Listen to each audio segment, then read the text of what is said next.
Chapter 3. Now the serpent was more subtle than any beast of the field which the Lord God had made. And he said unto the woman, Yea, hath God said, Ye shall not eat of every tree of the garden? And the woman said unto the serpent, We may eat of the fruit of the trees of the garden. But of the fruit of the tree which is in the midst of the garden, God hath said, Ye shall not eat of it, neither shall ye touch it, lest ye die. And the serpent said unto the woman, Ye shall not surely die, for God doth know that in the day ye eat thereof, then your eyes shall be opened, and ye shall be as gods, knowing good and evil. And when the woman saw that the tree was good for food, and that it was pleasant to the eyes, and a tree to be desired to make one wise, she took of the fruit thereof, and did eat, and gave also unto her husband with her, and he did eat. And the eyes of them both were opened, and they knew that they were naked. And they sewed fig leaves together, and made themselves aprons.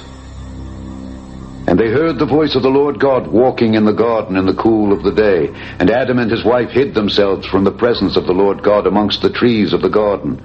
And the Lord God called unto Adam, and said unto him, Where art thou? And he said, I heard thy voice in the garden, and I was afraid, because I was naked, and I hid myself. And he said, Who told thee that thou wast naked? Hast thou eaten of the tree whereof I commanded thee that thou shouldest not eat? And the man said, The woman whom thou gavest to be with me, she gave me of the tree, and I did eat. And the Lord God said unto the woman, What is this that thou hast done? And the woman said, The serpent beguiled me, and I did eat. And the Lord God said unto the serpent, Because thou hast done this, thou art cursed above all cattle and above every beast of the field. Upon thy belly shalt thou go, and dust shalt thou eat all the days of thy life. And I will put enmity between thee and the woman, and between thy seed and her seed. It shall bruise thy head, and thou shalt bruise his heel. Unto the woman he said, I will greatly multiply thy sorrow and thy conception. In sorrow thou shalt bring forth children, and thy desire shall be to thy husband, and he shall rule over thee. And unto Adam he said, Because thou hast hearkened unto the voice of thy wife, and hast eaten of the tree of which I commanded thee, saying, Thou shalt not eat of it, cursed is the ground for thy sake. In sorrow shalt thou eat of it all the days of thy life.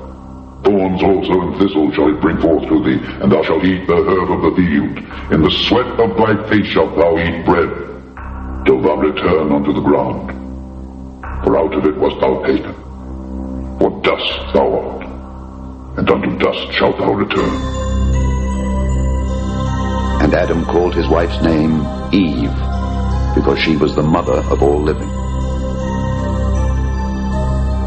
Unto Adam also and to his wife did the Lord God make coats of skins, and clothed them. And the Lord God said, Behold, the man is become as one of us to know good and evil. And now, lest he put forth his hand and take also of the tree of life, and eat, and live forever.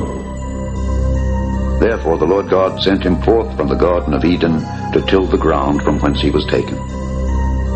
So he drove out the man, and he placed at the east of the Garden of Eden cherubims, and a flaming sword which turned every way to keep the way of the tree of life.